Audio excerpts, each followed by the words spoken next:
పోరాటాలతోనే రైతాంగ సమస్యలు పరిష్కారం అవుతాయి. కౌలు రైతు సంఘం పల్నాడు జిల్లా కమిటీ సభ్యులు తిమ్మిశెట్టి హనుమంతరావు, టుడే టీవీ ప్రతినిధి దుగ్గి నాగేశ్వరరావు. పల్నాడు జిల్లా క్రోసూరు మండలం దొడ్లేరు గ్రామంలో సాగర్ కాలువ క్రింద పంటలను రైతు సంఘం నాయకులు ఆదివారం పరిశీలించడం జరిగింది.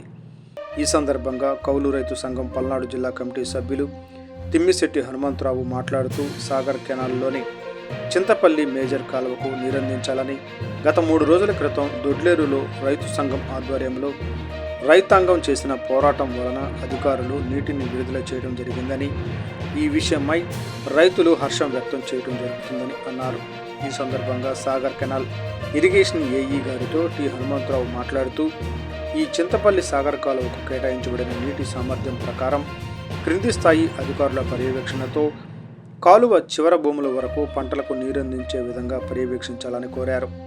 రైతులు కూడా నీటి ఎద్దడిని దృష్టిలో పెట్టుకుని ఒకరికి ఒకరు సమన్వయంతో ఐక్యంగా ముందుకు వెళ్లాలని కోరారు.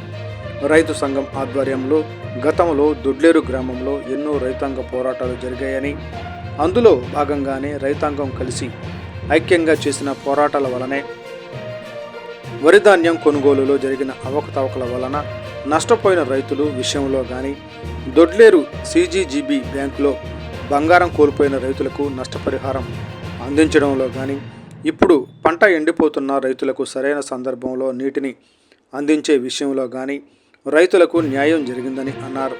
రైతులు పార్టీలకు అతీతంగా సమస్యను బట్టి రైతాంగం చేసే ఐక్య పోరాటాల వలన భవిష్యత్తులో ఎలాంటి సమస్యలనైనా పరిష్కారం అవుతాయని, ఆ పోరాటాలలో రైతు సంఘం ఎప్పుడూ రైతులకు అండగా ఉంటుందని అన్నారు.